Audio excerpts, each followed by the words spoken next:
Hello, and welcome to Xpwaste, where you can tell your mom I said hi.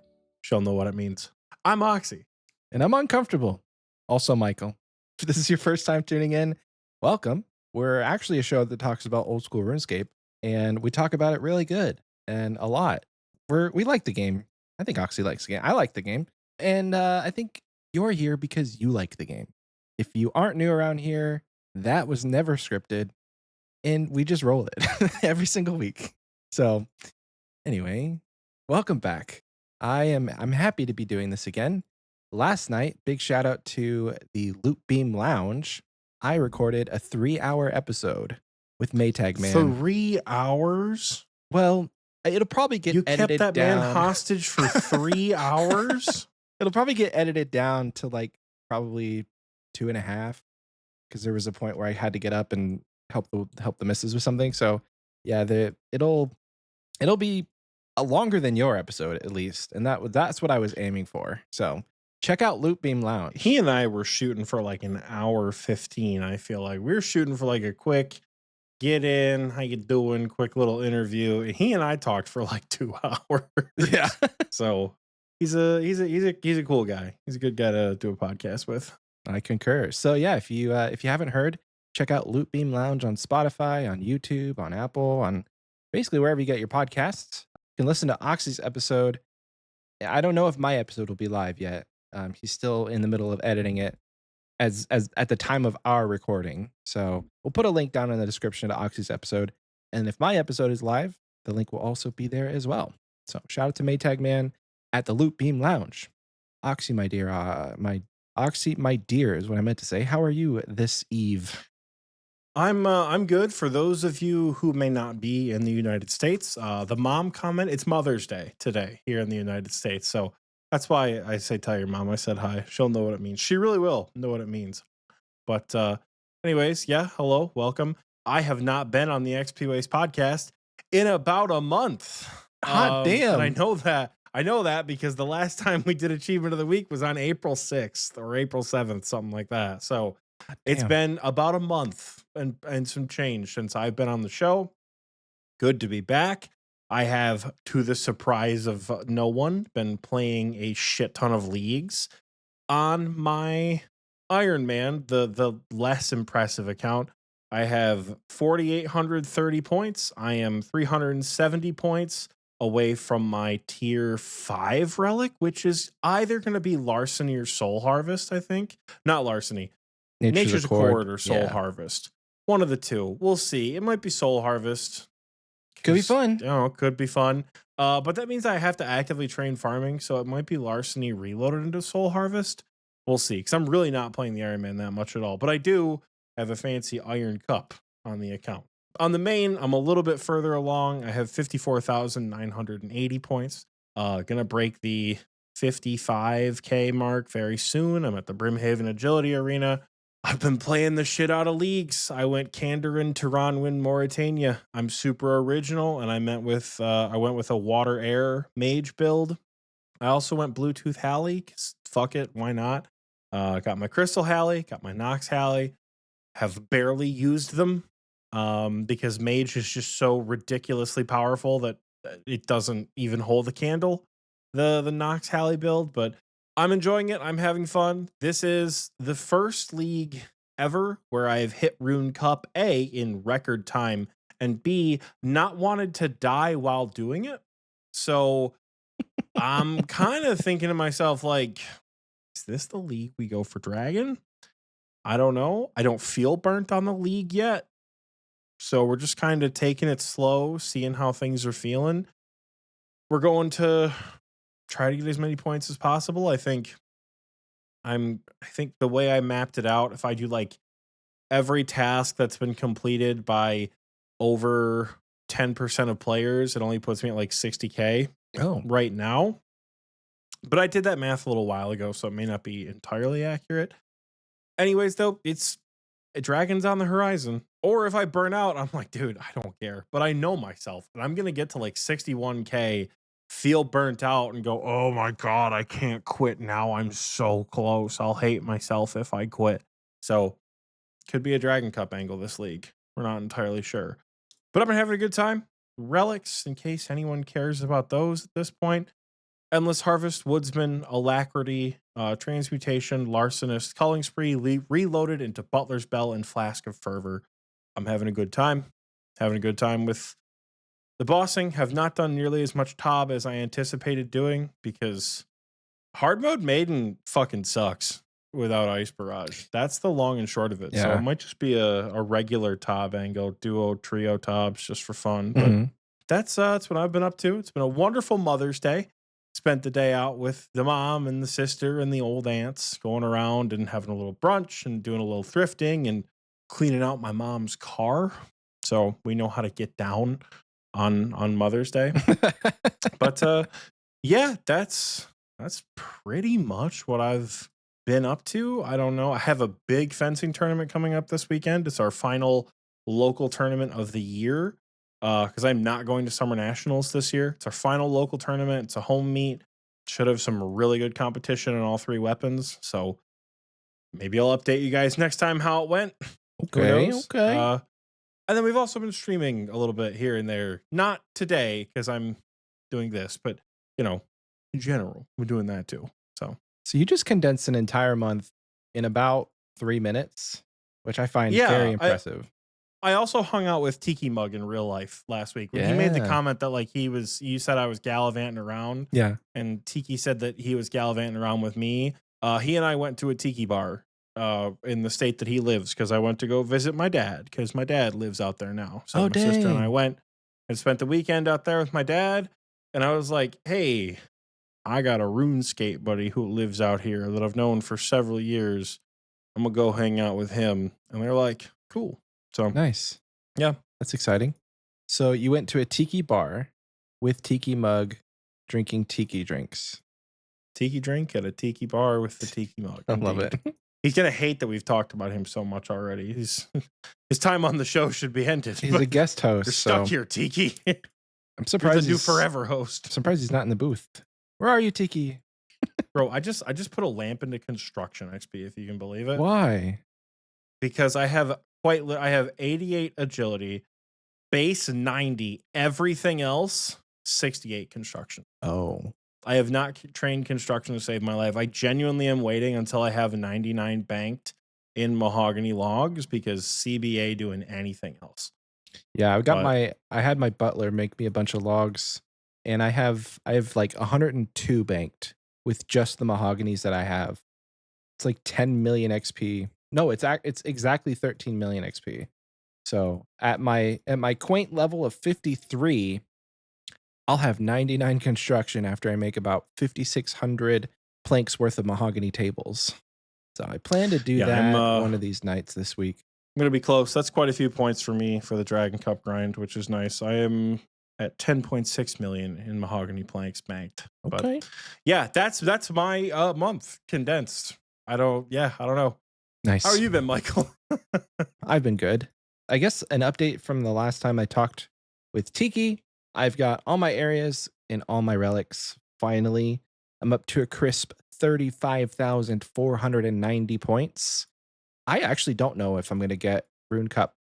I'm not going to stress about it because at this point in the league, I am still having fun. And I always, by the end, stress myself out to the point where I'm like, I just need another 3,200 points. And I'm like scouring the list of tasks to see what I can get. And I think at this point, we have like maybe another month and, another 12,000 points roughly. I'm just trusting that it's going to make itself happen because one of my main goals is to finish all of the most reasonable tasks within the wilderness, apart from just bashing my head against the wall at Corp, because who wants to do that? I'm pretty sure I can finish all of the tasks in the wilderness besides Corp. So there's a handful of 200-point tasks left. I have a handful of hard and medium. And so that's one thing that I, at least by the end of the league, want to get checked off. It's definitely not going to net me Rune Cup, unfortunately. It's not enough points to do that.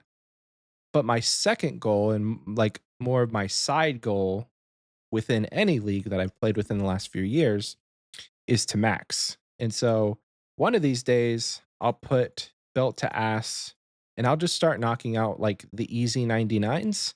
And then from there, reassess what I have left. Because at this point in the account, mining, agility, and rune crafting, unsurprisingly, are probably going to be the slowest. Oh Now, my god, you're a rock puncher. I forgot. I'm so sorry. I'm like, Michael, how the fuck do you not have 99 mining already? I'm so sorry, King. My bad.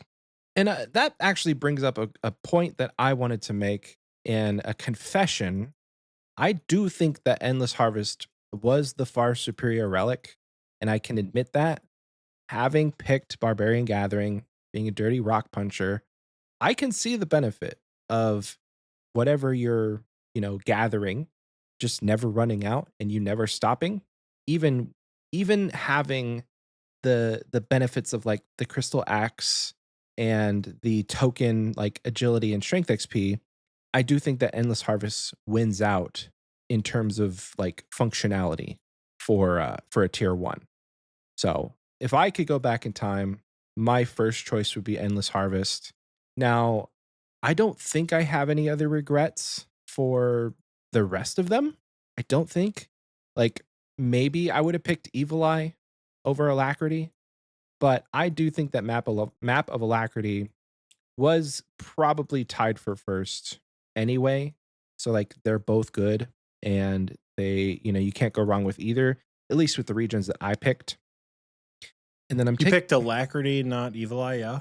yeah, I got Alacrity on this one. Yeah.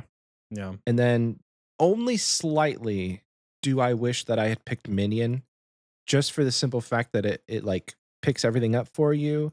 And there are certain there in at least in the regions I have. I mean, you have Soul, he's a big one. Flask is good, but I think that the cooldown is too long to be super effective in that fight. And then Chambers is another big one where Flask at Ulm just does nothing, unfortunately. And having the minion would just be free DPS, especially in my only raid available. So there's a slight regret not picking the little minion guy, but I've had a good time with Flask that I literally can't complain. I don't even remember the other one. Has anybody picked that one? Trying to look and see. Executioner's Axe? I sure Yeah, hope not. I've never I seen sure hope no any one axe chose Executioner's I've Axe. never seen any axe pickers out in the wild, or at least people that we play with. Like, nobody's picking the executioner's axe. It's not even on my radar. I'm gonna get this pillar before Oxie does. Nope, I'm not. But no, the yeah, my only regret really is a no Endless Harvest, because yeah, I'd have 99 mining. Yeah, I'd have 99 wood cutting. I'd have 99 fishing. And those are just 3 right now that I have to pay more than more attention than I'd like. Because at this point in my life, my fishing is going to get done barb fishing, which it's probably the best. I could I'm Karambwans in the main game are slow, so I know that like in terms of actual main game fishing XP, barb fishing usually wins out unless you're doing like 2 tick or 3 tick. But I don't want to try that in League. Wood cutting, I'll probably end up power wood cutting to 90 and then just sitting at redwoods while I edit. And then mining, stars probably, I guess. So it's going to be a slow climb to getting those 3 done. But then I still have agility and I still have rune crafting. Rune crafting I haven't looked into the methods. I have a decent amount of pure essence that I could probably try and do a trial at ZMI and see, because at least in Kandarin, there's no like do you have to do Dream Mentor to have the Rania altar teleport? Yes. Even if you No, want to, you have to talk to Baba Yaga to get it. oh, what about if you want to put it in your house? I imagine you still probably have to talk to Baba Yaga. Hmm. Though, admittedly, I've not tried. Okay. I'll try that and see, because if I can put an Arania teleport in my house, I'll just knock out 99 construction and have the concape and get 99 rune crafting via ZMI. That might be the way to go. I just got 99 fletching. That took literally no time. I've done I've done like 5 laps of this agility course. It's so fast. Anyway, I've had fun with League, so I've It's been a good definitely time. enjoyed this league a lot and almost there. I'm well, let's see. How many more packs do I have? I have 4 more packs to get, and then I'll say I'm almost there. That's another thing I forgot to mention. I do have all my packs, though I don't have all the packed tasks completed, and I think I kind of want to get those. The 4 packs that I have not done, I lied. The 3 packs that I have not done, 25 Tob, crazy, I know. Awaken Vardorvis and Avernic Treads. If you know me and how good I am at Doom, you know why I don't have Avernic Treads. And I've killed Vardorvis once because magic don't hit Vardorvis, and I just haven't done nearly as much Tob as I would have thought I was Yeah. up to this point. So who knows? We'll see. Still a lot of free points on the table from Theater of Blood, so maybe I'll just run some duos or something and do that. But nope, I have everything else completed, every other pack task, even the 4 new ones. So I've had my 40 packs for a while. I kind of just want to get all the tasks done just to say I did. So Yeah. It's completionist. And you still have not used a single reset. Do you plan on no, using do you plan on using a reset? I have 6 resets at the moment. I don't know. If it You comes down to got the point where, to. like, I mean, no, I don't have to. I don't have to follow Foe's guide. I don't have No, to do no, what no, no, every no. single streamer in the No, world is doing and pick the no, exact same builds. no, I don't no. have to do That's that. not what I I'm don't have saying. to do That's anything. not what I'm saying. Well, I I'm will consider saying, switching if I get to the point where, like, 300 Vardorvis is what I have left. 15 quivers, 10 infernal capes. Shit that, like, I don't want to pay that much attention for. You know, like if I get to that point, then sure, I'll switch into this is gonna you're sitting down, mage thorns. Shocking, I know. And that's just because some of them are so stupidly AFK with mage thorns that to me it's a pretty obvious choice to switch into that. But again, I don't really feel the need to do that. I don't really feel the need at the moment. I feel like I'm happy with the packs I have.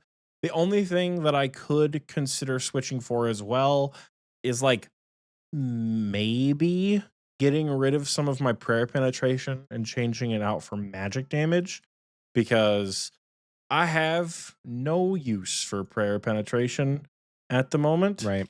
The problem I have with prayer penetration is to get rid of it, I kind of have to restructure some of my packs, and I have not figured out how to do that yet. Mm, So we don't know because the overhealing with Water Mage is too good for me to totally get rid of, at least in my opinion. So we'll see. Maybe I'll just have prayer pen and not need it. brother, you have 6 resets. You Yeah. are acting as if you have nothing left. You have more resets than probably 90% of the player base right now. And you know what? I'm good at RuneScape and I'm cranking hundreds on bosses like Verzik and I Zulrah. know, I don't but need to like I did. Dude, I got a 6.6 second Zulrah PB earlier. I don't give a fuck about no holy. reset. Like I don't care. My Like point that's is how I not feel. for Most of the efficiency bosses that though. I'm doing, It's not for efficiency. It's just to experience what other builds have to offer.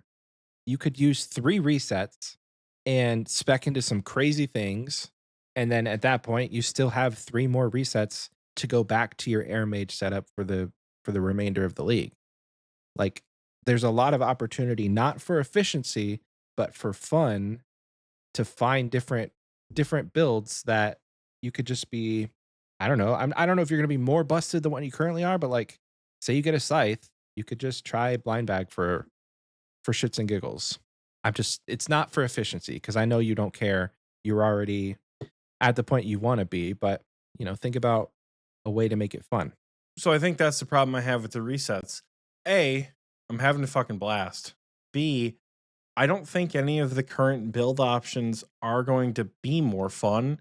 A, because of my region combos. Like, we all know that I love special attacks, right? But I don't really have any good spec weapons. I just Mm. don't. I don't have any good spec weapons. I have what?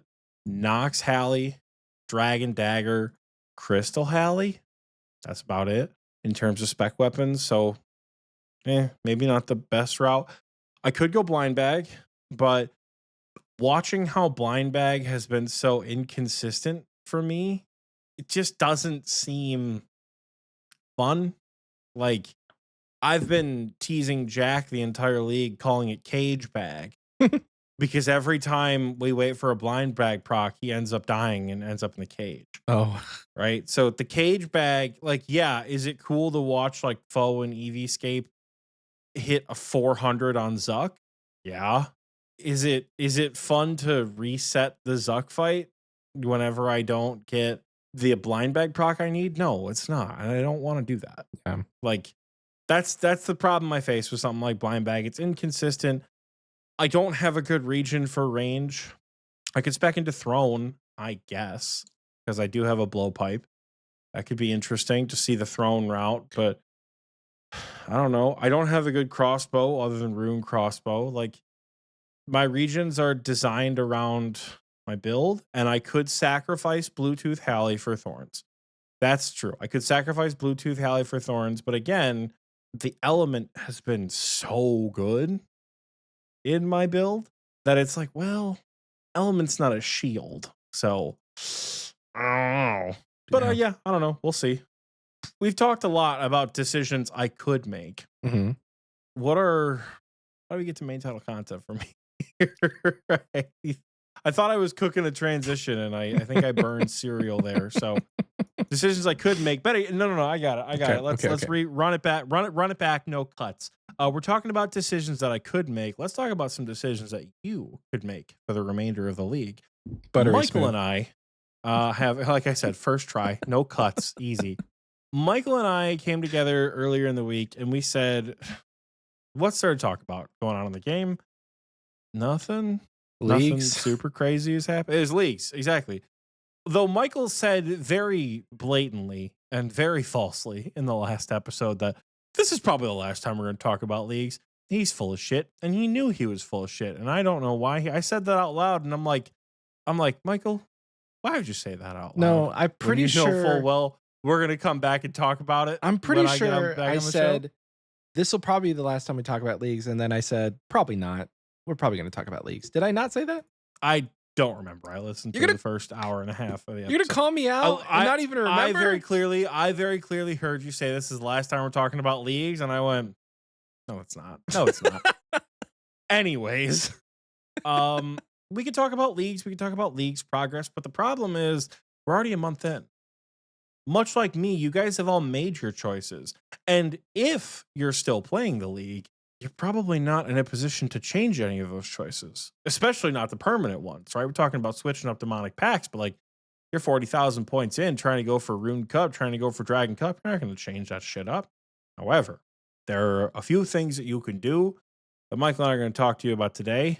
That being pets. Pets are one of two cosmetics that carry over from league to league. The other cosmetic being the trophies. And those trophies are like, if I right click Michael's name right now, I see a little Rune Cup next to his name. That's because he got Rune Cup in the last league. That's what you see carry over. Like the trophies carry over. But the only other thing that carries over that people care about are pets. Pets are not boosted in leagues. Pets are drops, as we all know, but they are not boosted. So that still kind of sucks to like pet hunt at like a 1 in 5,000, 1 in 3,000 rate. However, right? Michael just said in the chat, carry over this dick. Yeah. However, right? There are some relics and some demonic packs that make some pets much easier to get. And there are some region combinations with the various passive buffs in leagues that make some pets even easier to get than they are in the main game, if they're already particularly easy to get. So Michael and I have thought of 6 pets apiece. I suggested we think of like 6 other neutral honorable mentions, and we said maybe not oversaturate the list. So instead of having 666, we just have 6 and 6. Then maybe you guys can give us 6 pets or 6 things you want to do in leagues. Who knows? But that's where we are going to kick this episode off. All right, I've come back with a rather large and rather loud guest. Michael, do you want to kick us off with some of these pets? Sure. Yeah. Let's do it like where you do one, then I do one, then you do one, then I do one. How Oh, about that? perfect. I love the flip flop back and forth game. So here's the rule for you, right? Michael sent me a list of 6 pets with minimal explanation. You got to give me your reasoning for these pets. You got to give the Ah, people the reasoning for these something pets. to chew on. You can't just yeah, give them a reason why they should choose these 12-ish pets Okay. Easy over enough. any other ones that are available. Bet. So my first one is going to be the Royal Titans. If you picked Asgarnia, number one, they're a mid game boss, so they're not hard to kill. I imagine you could literally just stand in the middle and not even worry about going on the circle. A, you're going to kill them fast enough, and B, whatever damage they do, you're going to out heal if you have some sort of healing pact. So there's a lot of opportunity to make that really relaxed. And I mean, even if you were to kill one giant and let the other one do like increased damage, again, I haven't done them in leagues, but I can imagine as a mid game boss, you're going to overheal and out heal their DPS. So, number one, it's an easy boss. Number two, they are one of the very few bosses that give you the option to sacrifice loot in order for better pet rolls, which in leagues is like one of the best things you can do for a boss because it cuts the rate in half and the rates are not boosted. So it's one of the only things in league that matters where the rate to obtain is not boosted by the league's passive. And so it's like if it's a 1 in 3,000 in the main game, it's a 1 in 3,000 in leagues. And if you can make that a 1 in 1,500, that's just an example. I don't know what the drop rate for the Royal Titans pet is, but if you can cut that in half, you're already cheering because you're doing the kills so much faster than you would anyway. So I think the Royal Titans are fun. They have a transmog. You have 2 different versions. I'm not sure if it's going to be one of those like super popular pets that you see everywhere, but I haven't seen the Royal Titans pets much.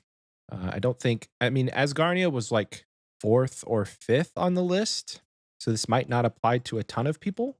But Royal Titans is a good shout. I kind of wish I did pick Asgarnia to be able to get them because I have them in the main game. But it's a fun one. Yeah. My first pet is probably the most exciting pet that anyone can get in the game period. Very sought after, very hard to get. The Chompy Chick. Solid. Another middle pillar. This game's too easy. The Chompy Chick. Oh, God. It's a miserable grind in the main game to kill 1,000 Chompies only to get told, hey, fuck you. Go kill more, you completionist bastard. For the Chompy Chick pet. I don't if you guys remember way back in the day, I got my Chompy Chick on the Wilderness podcast, I'm pretty sure. Okay. I believe I got it because Michael and I were on the Wilderness podcast with Dills, and I believe I got it in the main game. It was like right before TOA came out, maybe. I believe it was right before TOA because I was just like, I don't know what to do with myself. Like, I don't know. It was before something. It was either like Leagues 4 or TOA or something. I'm like, I don't know. I guess I'll kill Chompy. Like, whatever. Why not? But the Chompy Chick is a good pet to go for in this particular league for 2 reasons. Number one, 8 times minigame points applies to Chompy Chicks. So every Chompy kill is actually 8 times Chompy kills. So I think it takes like 125 Chompy kills to get the Elite Diary done, which is nice. And it doesn't really take that long, which is helpful. And then I don't think it boosts the pet rate by any, but it helps you get to be able to get the pet much quicker, Oh, which is helpful. I see what you mean. Like it's the same amount of kills after you would get the diary. It's not 8 times more common because you're getting 8 times the amount of points. Yes, but you get to the Elite Diary a lot Yeah. quicker because everybody knows the 2 worst tasks in the Kandarin Elite Diary, or the Western Provinces Elite Diary, rather, are the Thermi kill because you have to be on task, and 93 Slayer takes actual years to get, and the Chompy kills. Just the worst Actually, fun because fact. Chompies are slow and You boring. don't have to be on task for your first Oh, that's army. right. You get like one Get you one get like free one. one freebie kill. Yeah. I forgot about that. Yeah, you get one freebie kill. Anywho, the diary is very easy to get, which is the thing for most elite diaries, by the way. All of like the super dog shit steps are probably auto completed, except for 91 rune crafting in Karamja and level 5 all in Kandarin. But Chompy Chick is super free. The other stipulation is that you need Kandarin and Taranwin to get the Chompy Chick. Those two regions have paired together very well Yeah. this week Yeah. for Hallie blind baggers, because that has allowed you to get the Crystal Halberd. The Crystal Armor also offers a really good bonus if you are a magic user for the Shadow and any other powered staff that you might be using, like the Toxic Trident, for example. It also pairs very well, like if you're like me and you have been rocking the +5 prayer bonus from the Crystal Blessing alongside your Devil's Element for your Wind Mage bonus. I have like a 50 something prayer boost when I'm in my like Sheesh. full combat gear, which is awesome. So I'm constantly max hitting against enemies that have a weakness. Kandarin and Taranwin have been a really like thick as thieves They combo. are 1 and 2. Last leagues, for example, a big combo was Mauritania, Varlamore, Taranwin for melee builds. They would grab the crystal armor, they grab the Slayer helmet, and they grab the soul spear. Oh, And they yeah. would just wreak havoc at top. It was a lot of fun to watch. But this league, Kandarin and Taranwin pair very well together. And the Chompy Chick is easy to get. I think it took me longer to get the pet than it did for me to get the diary kills. Like I think I have like 2,000 KC or something, like 2,600 KC, but it's not 2,600. It's like 300. Oh, okay. Whatever elite task it is to equip the Dragon Archer hat, it's like 2,200 kills, free. Yeah. Hunt for the pet and it's free. If you get the pet before you get the Dragon Archer, cool. Though I don't think the pet itself counts as a task. Oh, it's I not don't like a think it counts skilling as a skilling or a boss task. Damn. So that's fun. But yeah, Chompy Chick. That's the first. It's the only pet I've received this league so far. So, Okay. what you got next, Michael?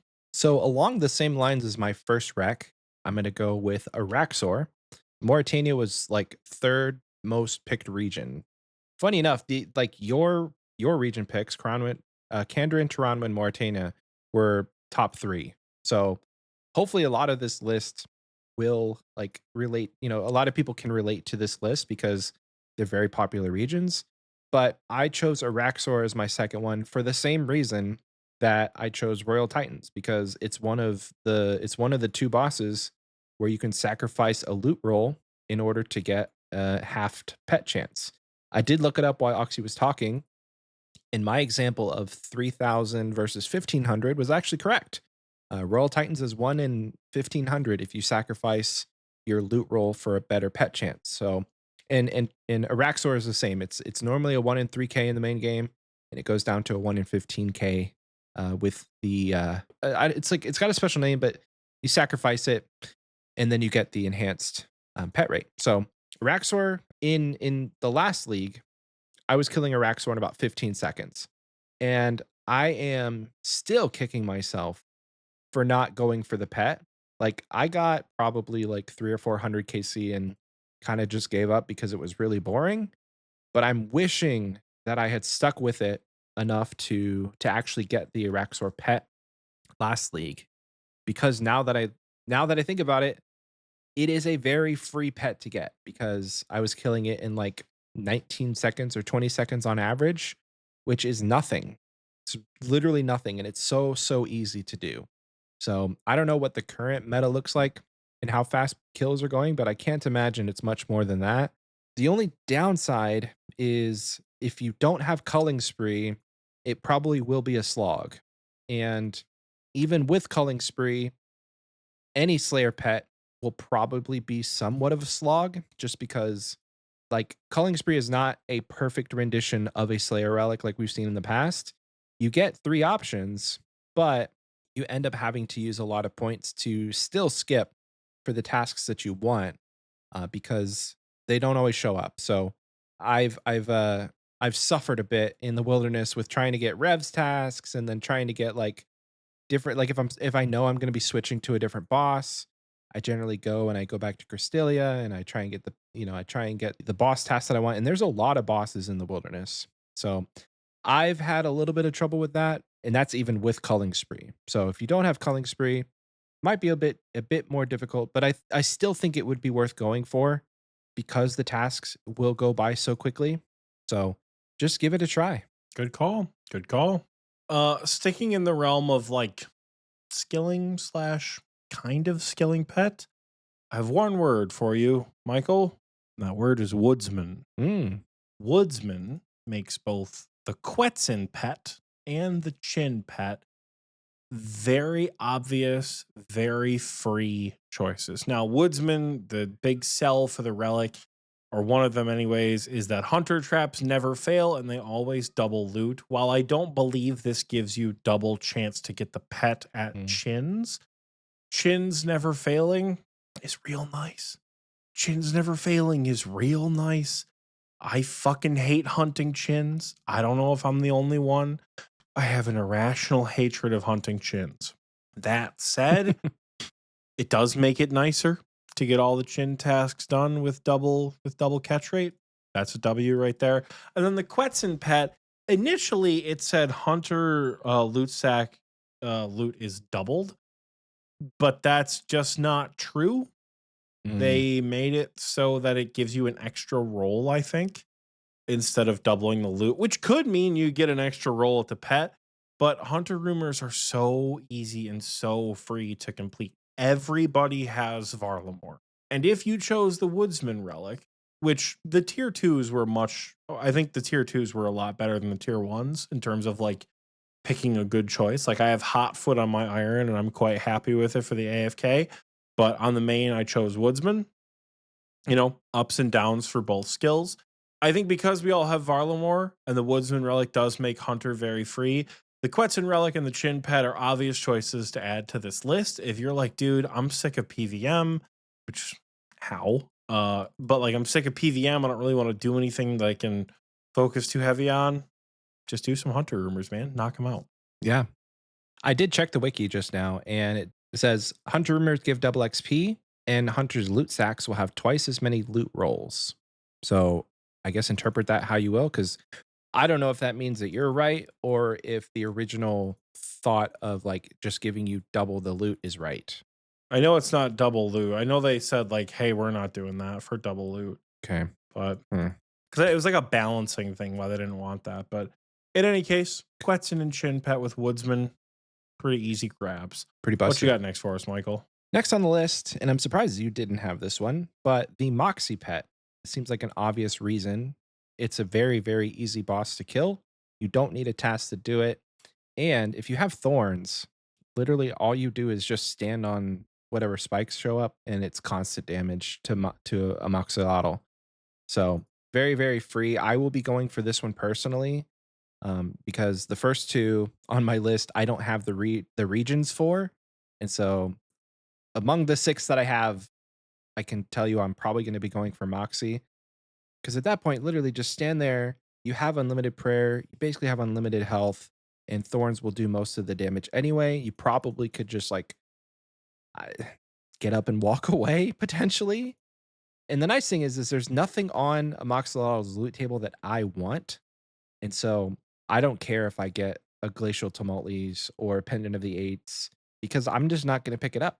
I don't really care. So, unfortunately, there are other bosses that I'll be farming pets for that I do have to pay attention because I still want the ring I still want the loot because it's a task. And the one that I'm Mm-hmm. talking about is Venenatus. I'm missing the ring to green log it because I got the pet last league. And the treasonous ring is 200 points for me. So unfortunately, I still have to pay attention at Venenatus. But any other boss, really, like if you're done if you're done with all the drops that you need, just set it up and walk away or watch a movie or scroll on TikTok or do something else. But Moxie, I'm not sure on the rate. I think it's most pets these days are 1 in 3,000, but I'm just gonna check just to make sure. We should be giving the rates when possible. Yeah, it's a 1 in 3,000. You could get spooned, you could not, but I'm sure 3K is not gonna be that hard to get to, especially since it's AFK. For reference, why I didn't have Moxie on my list is because you have it on yours. Oh, I posted my list before you. That's true. Did you have it before? It was one of the ones I was considering, but I wanted to make it a little more than just like I have one kind of like AFKable boss, Mm, but we'll get to it. We'll get to it. okay. So All right. yeah. So yeah, what's next on your list? Next on my list is this one's for Michael. This pet is specifically designed for Michael to get. Now, if you made the wrong choice, sorry, if you made the tier 1 choice to get Barbarian Gathering, right? You have access to crystal tools, which ironically, if you chose Candor and Tehran in Mauritania, you don't have access to crystal tools because there's no way to get dragon weaponry in those regions. So, despite having Volcano, we don't have any fucking dragon weapons, which Mm. is fun, but we don't have access to the crystal tools. However, with Barbarian Gathering and Korend specifically, you have a very, very good chance of getting the beaver pet at Redwoods. Oh. Not a guaranteed chance, but the XP is pretty good with Barbarian Gathering. Now, this is a decision I know that most people did not make. Most people didn't make this choice. Michael didn't make this choice. However, you have Flow State Oh, with yeah. Barbarian Gathering and Redwood logs. You're going to hit 200 mil fairly quickly. And if you don't get the beaver by 200 mil, for those of you unaware, the pet rate goes to a ridiculous amount when you hit 200 mil. 16 times. Yes, it's 16 times more common per action at 200 mil. Now, this is not a league's bonus. This is a main game bonus that you get 16 times multiplier once you hit 200 mil. For example, I got 200 mil thieving, went to go thieve a Tazar for the diamond task, and got the Rocky pet because I have 200 mil. Hell yeah. Not exciting because I've had the Rocky pet for several years in leagues, but still, it's an easy way to get 200 mil. And with that particular combination of Barbarian Gathering plus Korend, Redwoods are really good XP per hour, which every time you get an XP drop is a good chance. And then from there, you're in the clear to get the beaver pet, which we'll talk about here even more in a second. Nice. Next up on my list, this is for all you Zaya takers. I thought of this one and I was pretty proud of it, but it's gonna be, I would say, a fairly easy task. You cooked with this one. I'll give you this. Yeah. You cooked with this one. If you have Korend, I beg you to go for the Yama pet. In my humble opinion, Yama is one of the coolest pets in the game.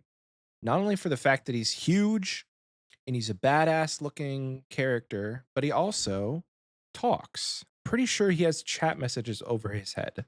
Could be wrong. Could have seen that in a dream or something, but I'm fairly certain Yama has chat messages over his head, and he's just a sassy little guy. So the way that you're going to do this effectively is you're going to kill Yama for whatever task you need to do. I'm not sure. Is there a demonic pact linked to Yama? Let me check. Radiant Oath Plate, yes. Actually, you know what? It's actually just regular Oath Plate. Equip full Oath Plate is the pact task. I think they nerfed that one. Funny enough. So if you're going for your Oath Plate in Korend, then chances are high that you're going to get the Contract of Familiar Acquisition, which I looked into it. It seems free as hell. As far as the conditions that you have to meet to get that contract done, seems free as hell. So as soon as you get that contract, you could even load up in a duo. And wait, actually, Ironmen have to supply the contract themselves. So no, you can't load up in a duo and both of you get the pet. But if you are going to Yama in a duo, which you probably should, there's a high likely that your duo partner is also going to get it, and then both of you get the pet. So that is one that I will personally be going for as soon as I find somebody to do Yama with. And at this point in time, I'm looking at you, Tiki. I'm looking at you. Oh, he's in the booth now. Let's fucking go. Tiki, I need you to be Yama ready so that we can get the pet together. But It's one of my favorite pets. I've not had a bloodhound following me for so many years that I've forgotten my love for the bloodhound pet, and I do think that the Yama pet is just a tad bit cooler than the bloodhound pet. Wow, that's a wild statement to say out loud on the show. Crazy, right? People change, man. Jesus. Rock punchers, am I right? Anyways, Anyways. the next pet on the list is also a pet that I think Michael himself could take home this league if he doesn't already have it. Skatizo. Oh, yeah, I have it already. Skatizo is a great pet to get this league. The It's base free as rate for hell, bro. Skatizo is 1 in 65. But why is it free, Michael? 2 words. Why is it free? Culling spree. Culling spree. Every time you kill a superior creature with culling spree, it has like a 1 in 15 chance to spawn a superior, some stupid like that, 1 in 50 chance. It's a very, very reduced rate. Let me actually double check myself right there for culling spree. I was like a fucking idiot.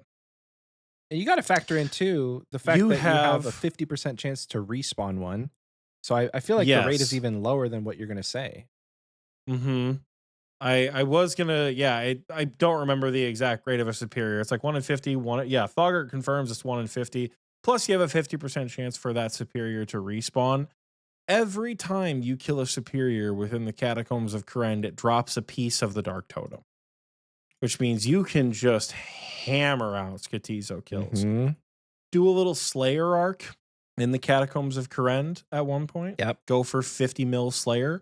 Grab every totem you can and just send them back to back. And unlike the main game, you're never going to get stalled by doing your 5 hard clues or whatever it is, because hard clues stack infinitely. Yeah.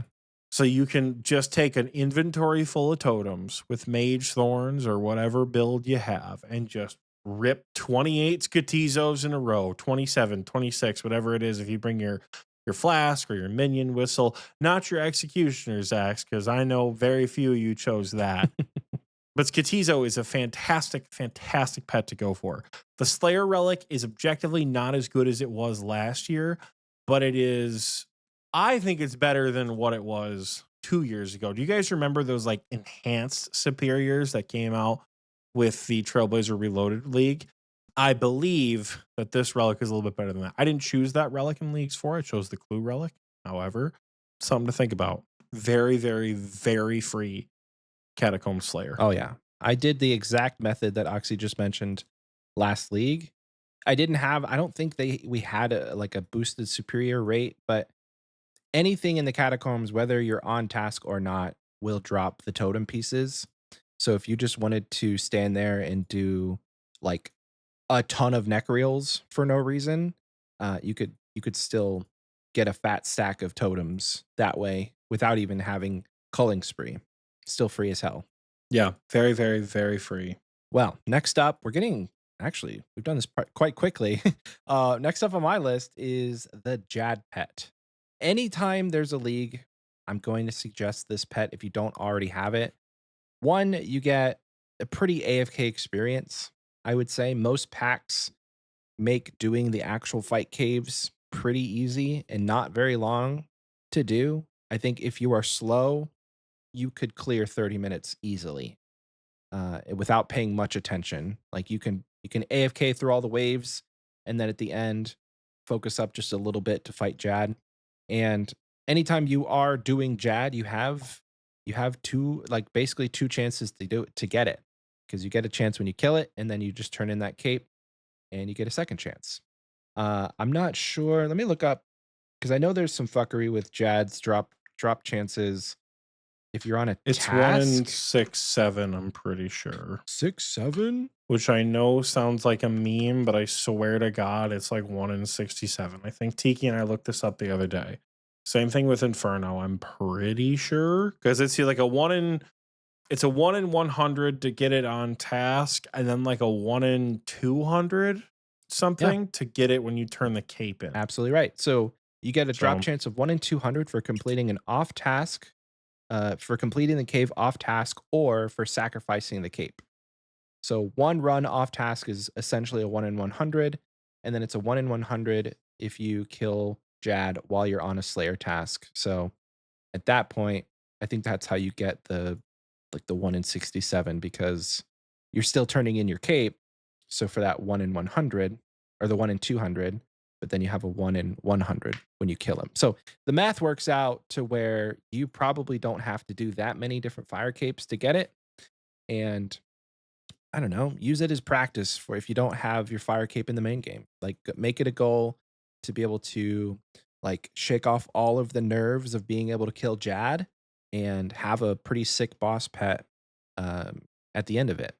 I don't have the Jad in the league, and I probably will take my own advice and try and bust that one out too. And every year I say this is going to be my year. Every year I say this is the year I go for the Jad pet. And every year I go, eh. So we'll see how many fight caves I actually am willing to get done this year. Maybe that's why I switched to Mage Thorns. So that I can like AFK the fight caves while I'm like doing notes or watching like Mhm. professional development videos or something like that. Like it's that may be why I switched to Mage Thorns. Who knows? But Nice. yeah, that's a good one. Next one on my list. It's the only one that I wanted to put on there that is an AFK Mage Thorns boss. Now, there are a shit ton of bosses that fall into this category. If you have the wilderness, basically everything in the wilderness can act as a Mage Thorns AFK boss. So keep that in mind if you're a Mage Thorns build with wilderness. But just because I like my friend Michael so much, here's another one for you. The Sarachnis pet is disgustingly AFK. Yeah. The Sarachnis pet is so disgustingly AFK because Sarachnis, in addition to its like 7-second respawn time or something, is always aggressive. You turn on Prey Mage against Sarachnis because if you're auto retaliating with Mage Thorns, you can just stand right in the middle and it's not going to punch you in the face, especially if you don't stand on the corners where Sarachnis isn't going to get close enough to hit you, Mm. right? You can kill Sarachnis, I would bet pretty quick. Like, there's not really a PB for it, but like, I feel like my main game kills are like 35 seconds Mhm. with Scythe and like, half max melee.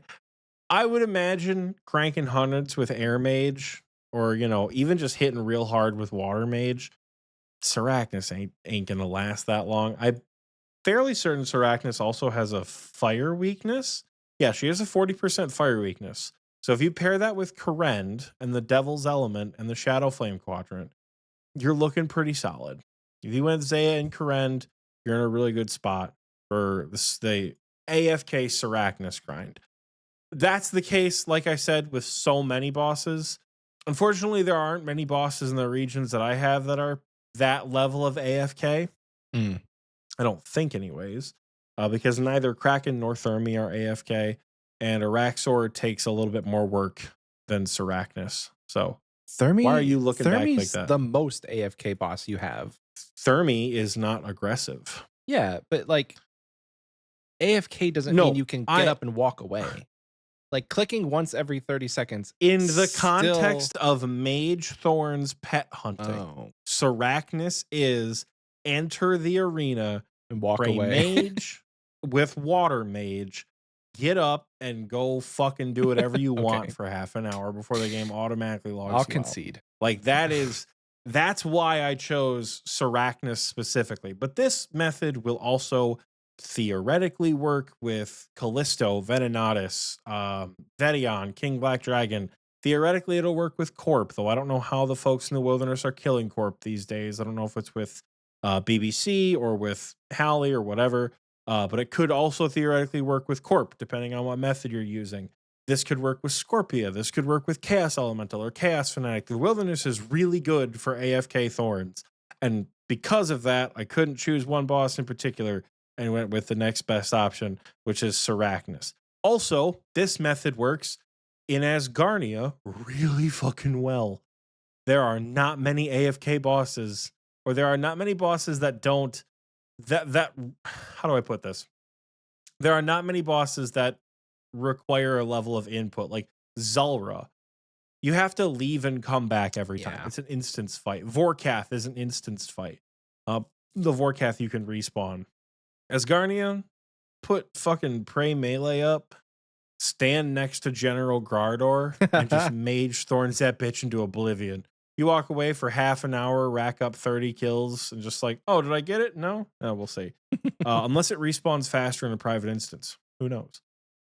But there's a lot of good regions for this. I picked Sarachnis because of how quick it is to kill and how quick it respawns. But you can apply the Mage Thorns AFK to so many bosses in this game. For this league in particular. Think about it. I think I'm going to do it. Think about it. I think I'm going to do it. I might load that up while I'm editing. No, I need to focus. I need to focus on maxing. Can't steer me out of it. But pet hunting, Michael. But yeah, I mean, pets are forever. These levels will go away. Pets are forever. That's true. Levels go away, but pets are forever. Michael, do we want to talk about some honorable mentions before we talk about our final two pets? Sure. Yeah. I listed a couple of honorable mentions here, and maybe Michael can pull a couple more out of his ass so we can get 6 honorable mentions so we can have 6. Oh my six, gosh, and you're 6 doing it. for our demonic Pacts League. Michael said don't do it, and I said, you know what? You're right. I'm going to do it anyways. The first quote unquote honorable mention, you're like, why haven't they talked about this one yet? Because they have put it, they've said the words themselves. Rocky is a participation trophy if you chose Larcenist. Rocky, with the Larcenist relic, is far and away the easiest pet to obtain in the league. I believe that it's easier this league than it has been in any other league. Yeah. Because of the Varlamore start. Yep. I think Varlamore has much better access to really good methods. Like, does Varlamore have a gem stall? It does, right in Civitas. Varlamore has a fucking gem stall in it with Larcenist. Like, you get insanely good rates. Though that might not be the best for Rocky. I'm really not sure. But with Kandarin and Taranwin being the number one choices between Artie Knights and Elves, and then with Mauritania, you've got Vyres. With Larcenist, like, it's just so easy to get the Rocky pet. So it's hard to not bring it up despite how easy it is. The next one I do want to talk about in the vein of skilling is the skilling pet recolors, right? Skilling pet recolors are neat, but kind of tedious because of how long some of them take to grind out. If you've ever gone for your Black Graceful, you'll know how long that takes and how miserable that grind can be going for your Black Graceful if you're not good at Howled Sepulchre like I wasn't. And if you've ever tried to go for the fucking Fox Whistle or the Pheasant Egg or any of that other bullshit like the Funky Shaped Log, Forestry takes a long time. All of those various items for the Beaver, the Squirrel, the Heron, and the Rift Guardian should all be boosted, right? I may not be correct on the Heron. You may not get 8 times as many flakes, but correct me if I'm wrong, my Desert Enjoyers, you might get 8 times as many pulls at Temporos. I am not sure. You don't get 8 times as many pulls at Wintertodd, which is why Wintertodd is not included in this. Why the hell do it's you something not? They're going to fix it's something they brought up that they want to fix for the next league. But I believe you get 8 times pulls at Temporos because they didn't mention that you don't. So possibility for the Heron recolor, the Beaver recolor, the Squirrel recolor, and what's the last one I said? I'm so stupid. Heron, Beaver, Squirrel, and Rift Guardian. If you're also a Desert Enjoyer, you'll get 8 times as many pulls at Guardians of the Rift for all the pulls, because I believe the pet is a purchasable recolor, no? The pet recolor is. If you have the Rift Guardian, it's purchasable. The Abyssal Guardian is not from a purchasable item. I forgot the Abyssal Guardian is a pet. Despite spending like half an hour looking at the all pets list, I did forget that was a thing. So, well, you want to know a fun fact? That's my honorable mention right there. And I actually learned something 20 minutes before we started recording, because I was using the restroom, watching TikTok, and a video came up, and it was this girl doing Guardians of the Rift. Goths? Yeah. And somebody in her chat. I see Goths on my Instagram all the time. I've been following her for a couple. She was the gal that was dressed as the Firewatch. Oh, hell yeah. At Runefest. Hell yeah. Oh, nice. Okay. We met her in real life. So her chat gave her the tip of a lifetime, where you can actually turn in your spare pearls for more pulls from the chest or whatever it's called. And those pulls still give you the pet chance. So if you have 8 times as many points and you're getting, a ton of loot sacks, it's going to be not even loot sacks. If you're getting a ton of pearls from your pulls, turn those pearls back into pulls. It was so confusing to say, but you guys know what I mean. Uh, if you hadn't gotten it by the time you finished Guardians of the Rift, take your stack and try again. So it's Hmm. not like it didn't make the list because I don't know like the math and the feasibility of it, but I do know that like, hey, if you just got a stack of pearls laying around, try and get the pet because it's probably the time to do it because who knows if they'll have 8 times minigame points in the future. They That almost certainly will. it doesn't apply to many people because if you watched the stats videos that they keep posting, 1% of the player base has chosen the desert. So it's You niche want to know why that is, Michael? because Toa's stinky, I guess. Because TOA stinky. Even with the mega relics, TOA isn't good enough. Oxy's Fuck you, still TOA. Oxy hate toes confirmed. I guess, you know? I didn't have any other honorable mentions prepared, but I will. I'll let you see if you can grab the low hanging fruit while I talk about these next two, right? There's one low hanging fruit that I want to see if you can grab by yourself. If not, I'll give it to you. I'm talking about these next two. The next two, Bloodhound. The clue relic is kind of bad this time Mm, around. I don't love the clue relic. It's a nerfed version of what it was in the past. I understand that like conniving clues is a cool concept. Eh, I don't think it's as good. Call me crazy. I don't think it's as good. I think a lot of the parts that old clue relics had, like unlimited stackable clues, now apply to everybody. Um, and then being able to teleport to steps only sometimes with these demonic things, demonic like pack sheets or whatever they are that you get from clues. I don't think it's very strong or very interesting myself for a clue relic. But if you chose it and you want to subject yourselves to master clues, there are ways to do it that are very easy, oh, right? okay. Depending on the regions that you chose. Like, for example, Mauritania does not have many master clue steps. Mauritania has, off the top of my head, Old Man Ral and the Draken's Palace, Hmm, which, depending on what relics you took, Draken's Palace is not even that bad with Map of Alacrity, yeah. right?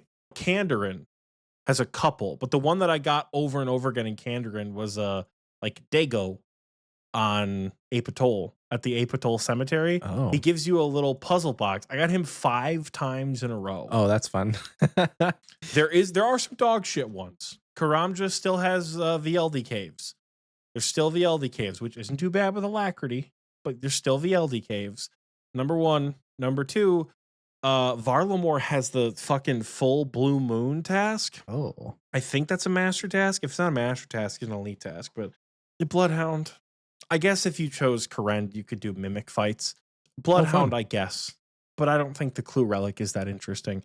The one, and this one's a challenge for everyone. The last one that I have, and I want to see if Michael has gotten the low hanging fruit yet. The last one that I have is a challenge for all of you soon to be PV. I'm not even going to say wannabe. I'm going to say soon to be PVMers out there. Get the Inferno Jad Transmog. The Inferno Jad Transmog, you get it from killing 6 Jads. It is so ridiculously fucking easy in this league for a variety of reasons. Number one, you don't need an Infernal Cape in the league. Hell yeah. I have no idea why, but you don't need an Infernal Cape to get the 6 Jad challenge done. You can just get right in there after your first Fire Cape, rip 6 Jads, and get the Transmog. It's not like an item necessarily. So I don't know if it carries over even if you like don't get your Jad pet. I've never gotten a Jad pet in leagues, so we'll see. But get this done. Get this done because I'm fairly certain while transmog items don't carry over, RIP my dust I got in Leagues 3, the pets with the transmogs do. So let's say you get a transmog item, like you get a funky shaped log, or you get metamorphic dust or something like that, and you apply it to the pet, you can then transmog the pet later. So Easy game. something to consider. Easy game, right? Something to consider. The Inferno Jad, the 6 Jad challenge. Number 1, accessible, the Fire Cape. Number 2, it's so easy with the demonic packs, you guys. It's so easy with the demonic packs. It is easier than 5 Jad. 5 Jad is going to beat your ass. 6 Jad has a much nicer rhythm, even in the main game. But it all comes back to the same build. You guys are Water Thorns, Mage Thorns. It's pretty free. Even if you guys are BBC, you're still hitting Jad pretty hard. Problem is them damn healers. I don't think you can out DPS the healers at a 7-tick rate. But I don't know. I'm not a BBC build. I think I did 2 Jads with the BBC, and I don't recall being able to out DPS them. But I am not a Mage Thorns build, and I thought 6 Jads was ridiculously simple. With just like auto casting water spells, you have so much room to fuck up. yeah, So if you have never done it in the main game because you don't have an Infernal Cape, first of all, practice triple Jads for the Inferno. It's just Jad, but fast, baby girl. You got this. But number 2, get the Jad transmog. You can do it. You can do it. I'm gonna do it. Looking at you. I'm gonna do You it. can do it. I'm gonna do it. Michael, did you grab the low-hanging fruit? I did. And if it's your fruit, then I'll grab your fruit. My last honorable mention is gonna be the everybody's favorite orphan, the Abyssal Orphan. That was not what I was expecting. Okay. And I'll give you my reason. And I didn't put it on the list because it's accessible in every league, but go ahead and give me your reason. It's still a pet. Despite knowing what it already is. The reason is the pet chance is directly related to the amount of unsireds that you get in turning those in. And the unsired rate is boosted. So effectively, it is one of the pets that has a quote unquote boosted rate. Because normally unsireds are 1 in 100. This league, they're 1 in 20. I got back-to-back unsireds in 1 kill, and it was very exciting. The fight itself is still okay. I mean, even with Water Mage Thorns, I was still killing him relatively quickly without needing to do like interact with much of the mechanics. I don't have any Demon Bane. So I at the start of the fight, I just flask and then we see where we go from there. So you can still die if you're not paying attention, which it's not an AFK boss, but it's still, I would call a low hanging fruit because yeah, the rate of unsireds is insane. 1 in 20. If you have a task of 200, you're expected to get 10. And that is like quite the pet chance there. Now I'm actually interested what else you're considering to be low hanging fruit. So I think you're objectively correct with the Abyssal Orphan. I didn't select it because there's nothing unique about it to this league that would push people to go get it right now. Like my final pet is unique to this league, and now is the league to do it. Because one thing you guys have to remember about every league being region locked, you may never choose this combination of regions again. Why I opened with the Chompy Chick is you may never choose Kandarin and Taranwin in tandem ever again. True. There may never be a reason to do it, right? Like I have not picked Mauritania as Garnia Kandarin since Leagues 2 because they just haven't synergized very well like they did back then. League synergies change every year, so you never know when you will or won't pick a region. I didn't pick Abyssal Orphan because it's not unique to this league, but you're absolutely correct. A 1 in 20 chance is a pretty free boss pet to get. What I will tell you, if you're grinding Abyssal Sire, first of all, my condolences. Second of all, make sure when you get an unsired, you immediately go put that bitch in the font. Unsireds roll before... How do I describe the math here? Unsireds are weird. You can't stack them in your bank and hope to just get 1,000,000 bludgeons at a time because unsireds check what you already have. So let's say you have 3 unsireds in your inventory and you're missing an axon and a spine. It's very possible that you get 3 axons in a row. If you stack them up. As soon as you get an unsired, immediately run over, deposit it in the font. even if you get them back to back, back 3 back, back 4 back, kill sire, go back. Kill sire, go back and use the font. Kill sire, go back and use the font every single time. Mhm. Don't let them stack in your bank. Don't let them stack in your inventory, Good no shout. matter what. Good shout. The low hanging fruit that I was going to say, if you get lucky enough to get a raid pet, sanguine dust, metamorphic dust, both boosted to my knowledge, and TOA, you can run like the mega TOA scales where you can turn the invocations up really, really high. So you can run like a 700 level TOA or even just like a base 450 with all the invos on for a boss, Mhm. not die, and get the boss recolors for the TOA pet. Good So shout. if you're a raider and you get the raid pet, right?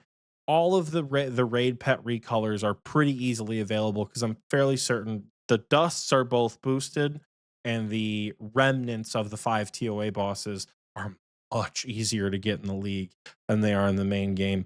We got 2 more pets to talk about. Michael and I's final choices. And they both lie in the same region that we know that you guys have. Michael, kick us off. My last one is the soul pet. I will be trying for this while I have mage thorns. There's probably a better way to do it. I'm considering going with Oxie's tried and true air Like, mage. actually learning how to do soul. No, that's Like, crazy. That's a air mage, you're silly gonna be idea. miserable with air mage. The reason I have not done more than one quiver is because soul has a fucking ridiculous mage damage. Gotcha. For context, if I use my wind surge air mage build with all of my prayers and everything cranked up to the max, I have a 78 max hit with a 7.3% chance to hit. Ugh, that's disgusting. Soul is fucking ridiculously tanky against mage. Okay. So bring a melee weapon and learn how to do soul for real. It's not a bad idea. Just saying. I mean, I still have thorns because my idea of a melee weapon is probably gonna be the abyssal tentacle. The tentacle whip. Tent whip is what they call it. So yeah, there's a very good chance that I use this opportunity in leagues in the last month that we have to practice the hell out of soul because it is Exactly, especially because it only takes like 20 minutes to get to not even soul. 20. Not even that. No, It takes like 10. it's like less 15. than 10 minutes if you pay somewhat good attention. Now, the only thing that screwed me over is the dog shit little invocations that you have to choose because fun fact, if you're overhealed, which most people have a way to overheal themselves in this league, if you're overhealed and you choose, are they called invocations or what are they called? The little choices that you Whatever make. they're called. Yeah, if you choose the invocation that says your Yeah. overall Don't pick health, frailty. your overall health is lowered, it immediately puts you down to 90. Like you Yeah, cannot overheal anymore. don't pick frailty. Stupidest Frailty whenever. is a bad one to pick, and then depending on your build, blasphemy is a bad one to pick. Frailty is fine in the main game if you're confident. Mhm. Frailty 1, Frailty 2. Frailty 3 is pushing it. You gotta be really good to get Frailty 3. But Frailty 1, fine in the main game. Blasphemy 1, 2, and 3 in the main game are absolute musts. Blasphemy in the league where you're just getting fucking clobbered by every. Yeah. Right. Frailty bad. There's some really fun ones. Red Flag's great. Quartet's great. Manti Mayhem, amazing. It kills the Manticore so fun. So fast.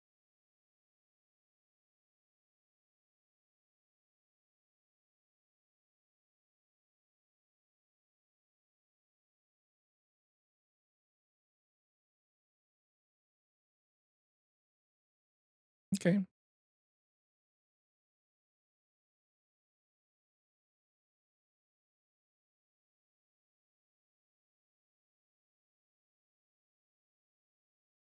Yeah. I still have yet to do my Inferno Cape, but I do think that that is also going to be absolutely free with the current build that I have. I think my Infernal Cape was my 40th pack point. Like, It I think was, I got yeah. it as like a victory lap, just like I did in Gridmaster. The Inferno is a victory lap for me. Hell yeah. Like, just fun. How long was your cape? Let's 40 see. minutes, 30 minutes? I want to say 42 minutes. Okay. 41 minutes, 36 seconds, and 1 tick. Okay. So 41:36. And do you feel like that was Which- fast or slow? Relative to the league, it's slow because it wasn't Mage Thorns. Oh, okay. But relative to my fucking 2-hour PB in the main game, it's pretty quick. Nice. Like, relative to my main game PB, it's quite. Okay. Yeah, so my final pick is Soul. It's a freaking sick pet. And you, again, the same logic applies with Jad. You essentially have 2 chances every time you complete a soul because you can turn that quiver back in and get another chance to roll it. I the other day I remembered that was a thing and I gave my quiver away and I didn't get the pet. So unfortunately, got to get back in there. Be careful with this. If you're going for the Blessed Quiver task, Yeah. The Blessed Quiver task requires you equip a Blessed on this quiver. It's like 27 quivers worth of shards. How many points is So that? if you're like, it's 400. It's a 400 point Oh. task. If you're looking to point max or you're really good at Coliseum and you're pushing Dragon, don't turn your quivers in for pets yet because the Sunfire shards are unmatched by turning in quivers. It's very, very good. Plus whatever shards you get throughout your Coliseum runs, it's like 27 quivers. Just like it's 27 Magic Fangs for TNL, Bingo, and Glitters. It's like 27 quivers to get the 150k shards or whatever it is you need. That's insane. Having to do that 27 times, even in the main game, sounds insane for an Iron Man. Mm-hmm. Michael, I just got my 800th ticket, but I'm going to stay for 6 more so I can get 100. I think there's like a boost for 100 tickets to the Agility Arena. Is that true? That might just be in my head. We'll see. Did you have? I don't actually know. Did you have tickets when you came in here? Because I'm only at 600. I had like 40, but I also have the Elite Diary. Oh shit! I'm not getting wearing double my glove. tickets. Yeah, I have 806 tickets. I don't know how many you have. I have 592. God damn. Yeah, so that diary is quite nice. Anyways, while we talk about Michael and I's Brimhaven agility progress, we have one more pet to discuss here with you guys today, and that pet is Dom, the Doom of Makayatl pet. Good one. Now, again, if you guys have the pleasure of watching me kill Doom, holy shit, that boss pisses me off. And I'm almost certainly not going to get this pet, this league, unless I go Mage Thorns and just mad AFK that shit. Like I'm almost certainly not going to get the Doom pet because I suck balls at Doom.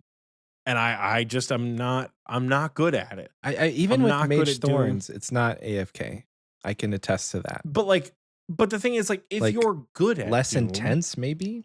if you're good at Doom, that's fine, right? If you're good at Doom, that's no problem.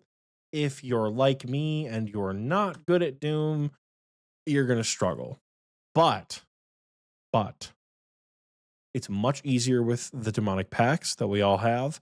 And once you get to Delve level 9, the pet rate is 1 in 250 per Delve. The Dom pet is probably one of the most common endgame PVM pets relative to how long it's been out because of the high pet chance. The amount of people that we see in CC who get dupe Dom pets and just go, man, because they're so sad about it, right? Yeah. Like that whole thing just kind of feels bad, you know? So with that said, the Dom pet is very available. It's a 1 in 250 rate after Delve level 9. I would go for it. I would go for it if you don't hate Doom. I, unfortunately for Doom, hate that boss. So I'm not getting that shit. Not this league. But you probably can. You're a better PVMer than me. Thank you. I meant the listener, but you too, Michael. Thank Go you. get your fucking Dom pet. Not me. I'm not fucking doing that. You can go do it though. And that, folks, wraps up the main title content of this episode. 6 pets from Michael, 6 pets from myself, 6 honorable mention pet/pet transmogs that you guys can hunt for the remainder of the league. Now, if I log out and I log back in, I'll tell you exactly how many days are left within this league here. As of recording, there are 31 days left in the league, which, if we do a little bit of quick math, that puts you to 26 days left of leagues. If you are listening to this episode day of release, that's over 3 weeks, nearly a month, over 3 weeks left of the league for you to grind out some of these pets or other pets. There's a lot of pets that we didn't talk about. Maybe you're really good at Inferno, or maybe Inferno is really easy to AFK and you could just Maze Thorns your way through Inferno. Maybe you're really into going for dupe Rocky pets for some reason. Maybe Nightmare Mass is so easy because I think I killed Nightmare in like 2 minutes earlier in the Mass world that you're like, I'm going to go for the Nightmare pet, which I have in leagues, shockingly enough. Don't remember how I got it, but I got it.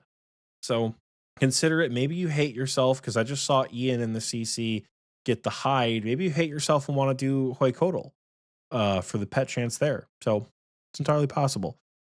That's going to wrap up this first segment of the episode, though. Michael, any last words for the folks at home? I have nothing to say. He has nothing to say to you. Not until you get a pet. Don't speak. Don't even look at Michael until you have a funny feeling like you're being followed. Enjoy this commercial break. We'll be back very soon.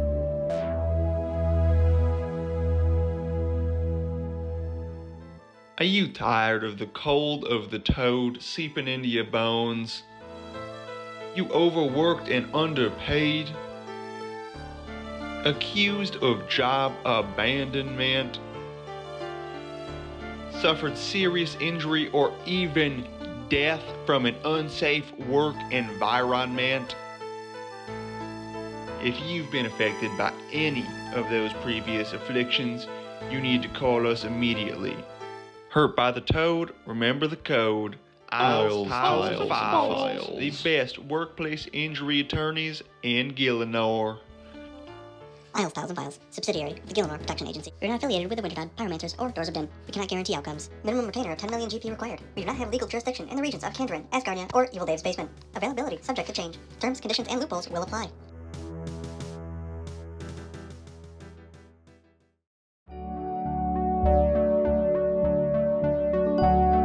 Welcome back. I hope you enjoyed that commercial break because I know that I sure did.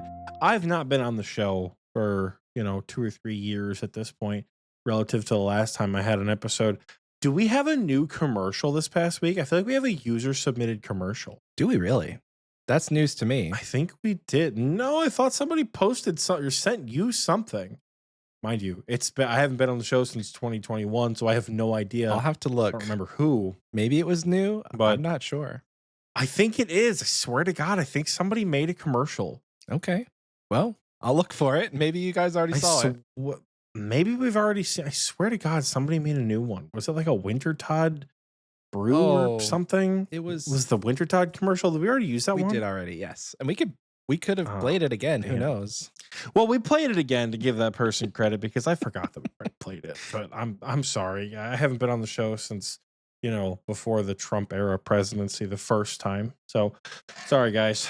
But anyways, we're back. We're going to shout out our patrons now because that's what we do in the second half of the episode. So we actually do have a new patron this month. Welcome to the Wise Old Man tier, Jacob C. Welcome to the party. If you are in the Wise Old Man tier, your name alongside Jacob's are on the screen right now as we shout out the Wise Old Men tier. Some of them here are joining us in the recording booth chat on this late Sunday evening as we talk about all things leagues. And I feel like I had an epiphany in the bathroom of what we should have talked about for pets, but then immediately forgot it again. So surely it can't be that important. Either way, though, we're going to keep on going with the Patreon tier here because the Wise Old Men are delightful. Glad you had something nice to say this week. I was scared. Oh my God. I'm sorry. Like I said, I haven't been on the show since fucking since Y2K. So I forgot that I fucking hate the Wise Old Men. I'm so sorry. Fuck you guys. I'm so sorry. I'll never do that again. Anyways, Moving on to the King Black Dragon tier. Favorite middle child. Huge shout out to Tudafly. My dad, hi dad, would KBD theoretically be the youngest child because it got or the second youngest child because it got the most attention, right? It got the most attention for a long time. And then you and I had an oopsie and had the Jad tier. And then now the Jad tier is the biggest, baddest tier around the block. Everybody knows. Just cook on that one for a second. No need middle for child, words. No need for words. Unequivocally always the favorite. I said it. The middle child is literally never the favorite. Secretly, that's always the favorite. If you ask my mom, I'm her favorite. If you ask my dad, I'm Are his you favorite. not the baby of the family? No, I'm the middle child. I have an older brother and a younger sister. So much. You've probably met both of them. Huh. Anyways, moving on. Cloud Kicker, thanks for subscribing at the KBD tier. Crash Out Jack Yama edition. We're rolling with it. Elite Oreo Dunker, Kieran, Rack XX, our third favorite Patreon supporter, Ralph, Rune Riot 96, Run Metal 15, Ryan M, and the Big G Jordy. Thank you guys so much for your unwavering support at the King Black Dragon tier. You guys are many things, but you know what? You're not the wise old man tier. Fuck those guys. Thank you guys so much for your support at that tier. Moving on now to the Jad tier. We have some shout outs here to shout out, I guess is how you would word that. So huge shout out to Fran Skyway, Mithril Fork, and Petite River. You guys are wonderful. Thank you guys so much for your support at the Big Bad Jad tier. And thank you to all the patrons. You guys are great. You know, even our oopsie Jad tier, you know, I guess we're having another one. Pull the stuff out of the attic. You know, like we're still happy that you guys are here. We're happy that all you guys are here, even you stinky wise old men. I don't hate them, but this bit just has to go on. Keep it going. Keep it going. I just got to keep it going, I guess. Anyways, if you guys are interested in supporting us monetarily for filling your ear holes with such wonderful old school RuneScape content, you can head over to patreon.com/Xpwaste and you can subscribe for as little as $1 a month. Shout out to the Gnome Child tier. We might have to take Party Pete out back. Michael and I are the agenda for the business meeting is growing because there are other things we might need to take out back too. Like Tiki. You know, just for laughs. After that performance last week, numbers are down after we had him on the show last week. So we got to, you know, get him out of there. We haven't looked at the numbers. We have no idea.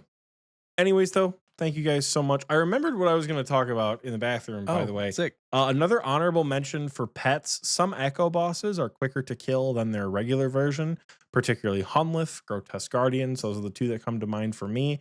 So go kill those Echo bosses. Hespori might be a good one as well, but I don't remember. The Spory fight is probably different this year, so I don't know what about it has changed. In any case, though, Michael, talk to us about the community question here. Well, it's short and it's old and it's outdated, and we're still gonna do it.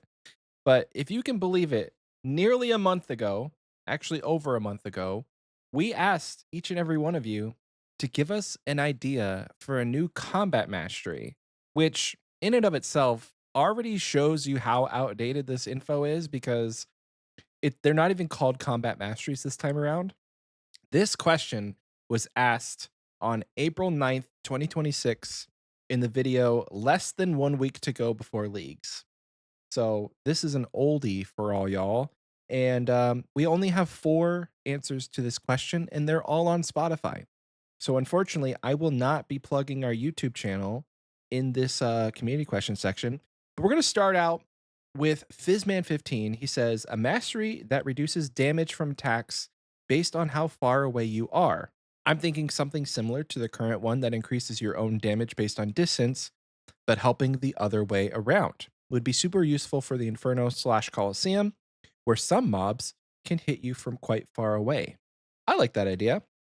Reducing damage is never a bad idea, especially in leagues. Next up, Millimeter Peter says, combat mastery idea, an all Bane effect, such as Demon, Dragon, and Golem. All Demon Bane effects are placed on all weapons. Probably would be extremely overpowered, but meh, it's leagues. I agree with you there. It doesn't matter if it's OP, it's leagues. Moving on, Melvin Man says a combat mastery that lets you manually choose what style your weapon attacks with and what type of XP it gives. You want a Bofa that hits with melee stab and awards agility XP instead of range? How about Dragon Claws that hit Ohm's Mage Hand with Earth spell damage? You got it. Damn. That's an equilibrium relic. Arcane, are you listening? That's an equilibrium relic. Let us get rune crafting XP from combat. And I know what you're thinking. That's literally Soul Harvest, in which case you would be correct. But still. Yeah. I think it would be kind of busted. And last but not least, we have Dinosaur, who says combat mastery, meat hooked. Meat hook, in parentheses, ranged. It overrides a spec orb, charges while attacking.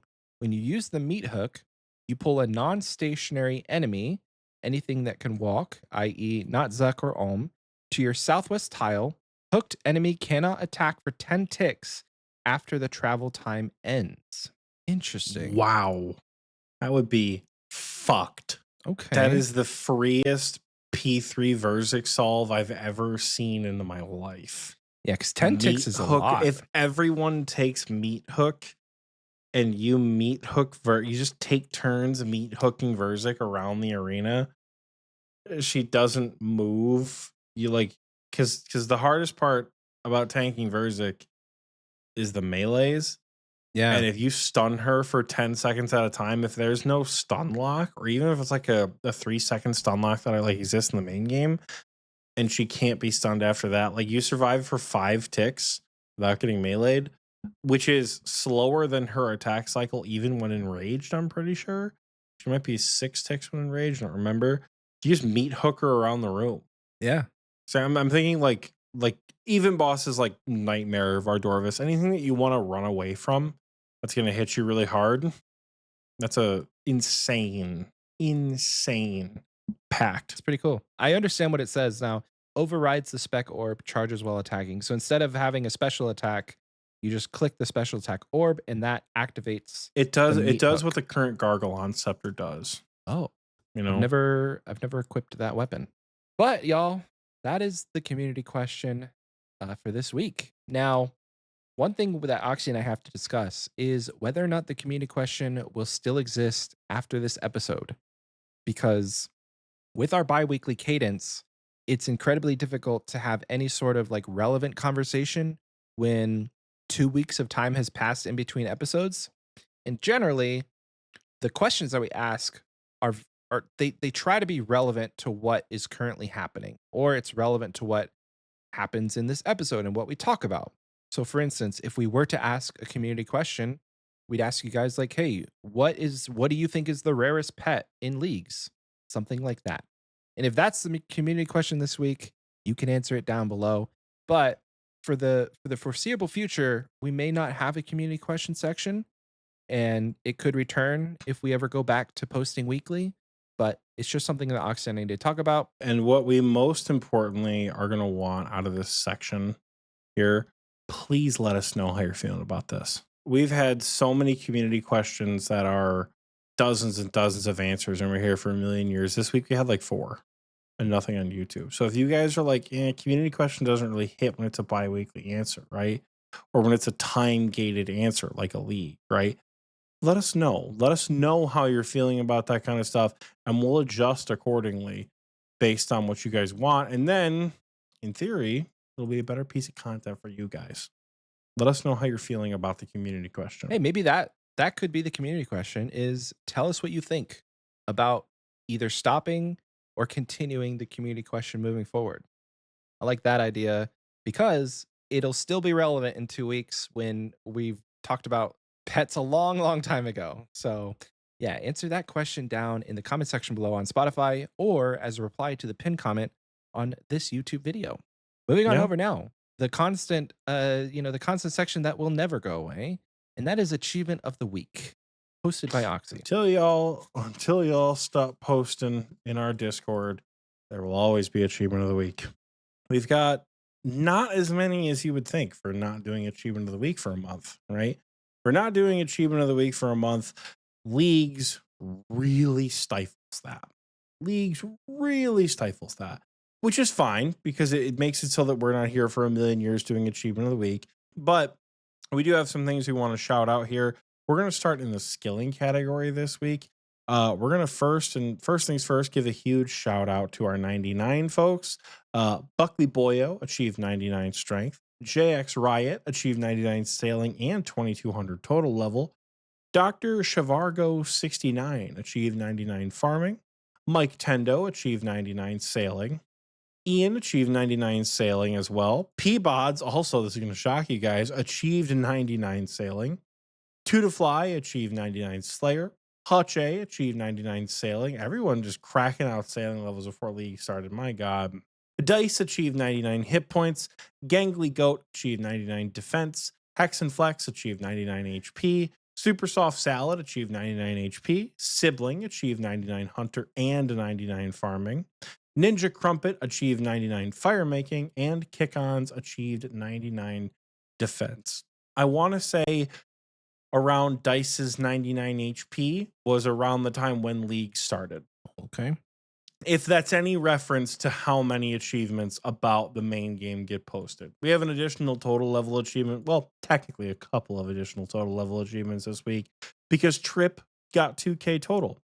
In addition to Trip achieving 2K total level, both Corpse Duster and Jet Cheetah maxed their account, the old 2376 in the main game.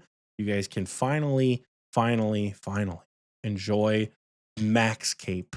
Max Cape, your soon to be beloved, probably your actual beloved at this point, because you have it now. You know, you're even if you're playing leagues, you got it. You know, it just feels good to have done and over with and out of the way, right? And then finally, in the skilling category, we do have one more. I know we've shouted them out a couple of times. I want you guys to just pause the comments, pause the whatever. When we're talking about RS3, I know RS3, Max. We want to shout out Buddy Fighter, who has achieved whatever the fucking total level is in that game, because Buddy Fighter has maxed their account in RuneScape 3. Got all the updates. We've been getting the updates for months. We finally got the Max Cape. GZ to you, Buddy Fighter. We love you for it. Hell yeah. Moving on over to it's tough because we got some really good miscellaneous achievements and we got some really good combat achievements. We're gonna do miscellaneous achievements just because those are more miscellaneous. We have a couple quest capes this week. We have Bros of Stalin, Morrow, and Flying Hyenas. Heater of a name, by the way. Flying Hyenas, love that. You guys all got your quest capes in the last 8 years since we've done Achievement of the Week. Additionally, Forvitney has achieved Music Cape for the first time. We'll hear more from Forv here in a second. Forv has the Music Cape. Ian has achieved 1200 clogs, which I believe is the Dragon Staff. I believe 1200 clogs is Dragon. Correct me if I'm wrong, but I believe 1200 clogs is Dragon. So think about that one. And then we have a couple of more miscellaneous achievements that we just like to shout out in the old clan. Clay, he's in the clan. You guys know him from VC. You guys know him from the CC. Clay has had a funny feeling like he is being followed and had what I believe to be his first child. Aww. So congratulations, Clay, in the last month. And then Voltoro, another clan regular that you guys know from the podcast, chatting on the podcast, chatting on the live stream. Voltoro's been around for a hot minute. Achieved 99 construction. Got his first house. Or built his first house, actually. I need to go back. I need to go back and look. But anyways, Voltoro achieved that major milestone there as well. Rounding out the last category of our achievement of the decade that we're working with here, we have the combat achievements category. You know it, you love it. So we have no first fire capes in the last month. A lot of people got their fire capes on leagues, but like, does a league's fire cape count? Absolutely not. Not that it's not an accomplishment. You can do it in the main game, but still, it's not what we're looking for here. We do have some more first, though, because Shmeedy Man, Small Fortune, and VC Lance all killed Zulrah for the first time. Loopy Land killed Gauntlet for the first time, and Forv killed both the Gauntlet and the Corrupted Gauntlet for the first time. So, welcome to PVM for Vitney. Moving on, Clay has achieved the hard combat achievements on his GIM, and Recycle Please has achieved Masters. Keeping on stepping here, we've got some, what's it called? What are they called, Michael? Transmog things. Yeah, so Tiki brought up a really good point. He said, doesn't Forv have over 400 KC at this point? That is true. Forvitney does have over 400 Corrupted Gauntlet KC.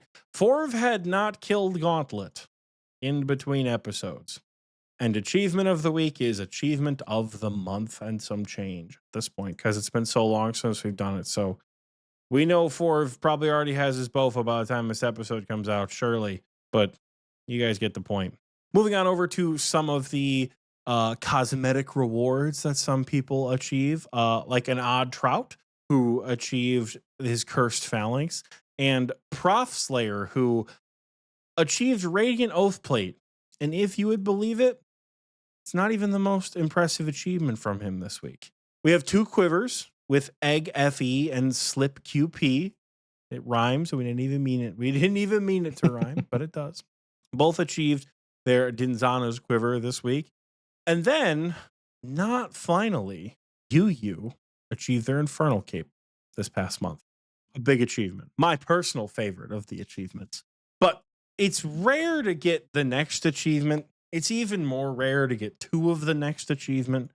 So I'd like to offer a very large congratulatory shout out to Prof Slayer. Like I said, not his most impressive achievement this week. Prof Slayer and Accelerate for achieving their Grand Master combat achievements. Over the last month, they have achieved GMs. I know Prof Slayer is on a GIM. I just got gold locks on my first gold chest, so it's basically GMs. I just got another pair of gold locks. These things are useless. Yikes. Congratulations on the hard-earned grind that was the Grandmaster Slayer helmet. You guys deserve it. I'm very happy for you guys. Number one, the grind is finally over, and you guys can rest, you know. You can rest now. That's all that matters. You can rest now, you know. Additionally, they have these kick-ass Zuck helms that they will have essentially forever, right? Like, I know it's not technically forever, but like more or less it is, right? So congratulations to you both on that. I became very distracted at the Shades of Morton, so I hope it doesn't downplay my congratulations. But Accelerate, Prof Slayer, congrats on GMs. Now you really can play the game and do whatever the hell you want. And congratulations to everyone who achieved something awesome this past millennia since the last time we did this segment, which I keep repeating. I know it's getting tiresome. I apologize, kind of, but not really. I want you guys to know that as long as we're doing this show, as long as you guys have things that you want to shout out, we'll shout them out, right? If you guys come back with a fervence with the community question, you say, no, don't take the community question away. We love it. And you guys want to keep sending us in answers, we'll keep doing it. We have no problem continuing the community question with the, like, under that, like, pretext or whatever it is, right? But achievement of the week, as long as you guys keep posting things, we're going to keep talking about it because we want to be able to shout you guys out. And that is where we're going to leave things off.